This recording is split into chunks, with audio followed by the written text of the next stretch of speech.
भाजीला काहीतरी वेगळं खायचं असेल किंवा नेहमीच्या डाळी खाऊन बोर झाला असेल तर नक्की या प्रकारची झणझणीत पण कमी मसाले असलेली मसूरची डाळ बनवून बघा, नक्कीच आवडेल.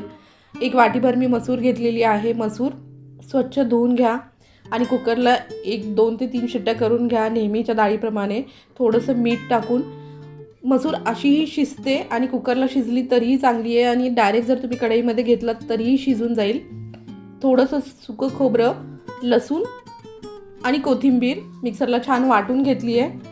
आता कढईमध्ये तेल टाकून त्यात एक मोठा कांदा बारीक कट करून छान कांदा लालसर होईपर्यंत परतून घ्या. कांदा परतल्यानंतर जे आपण वाटण केलं होतं सुकं खोबरं, लसूण आणि कोथिंबीरीचं ते टाकून घेऊया. आता हे छान परतून घ्यायचं आहे. ह्याला पूर्ण तेल सुटेपर्यंत. सुकं खोबरं आपण तेलावरती परतलं नाही आहे, त्याच्यामुळं आपल्याला परतून घ्यायचं आहे. आणि थोडंसं हवं तर पाणी टाकून घ्या, म्हणजे मसाले जळणार नाही आहेत. जसं सुकं खोबरं आणि कांदा खाली बुडाला लागणार नाही किंवा जळणार नाही आहे, त्यानुसार थोडंसं पाणी टाकून घ्या. आता हे छान फ्राय झाल्यानंतर आपण सुके मसाले वापरू. खूप जास्त मसाले टाकायची गरज नाही या डाळीला. अगदी साधी सोपी पचायला हलकी अशी डाळ तयार होते.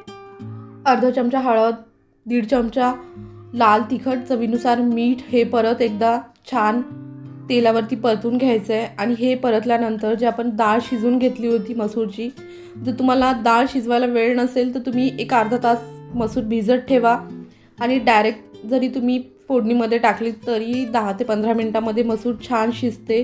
त्यात गरम पाणीच टाका.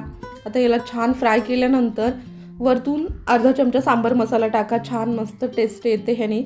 आणि आपली डाळ शिजलेली आहे. एक 10 मिनटं झाकून ठेवा, म्हणजे छान डाळीला उकळी आल्यानंतर सुक्या खोबऱ्याने छान तेल सुटतं डाळीला आणि मस्त अशी टेस्ट लागते. वरतून छान कोथिंबीर टाका.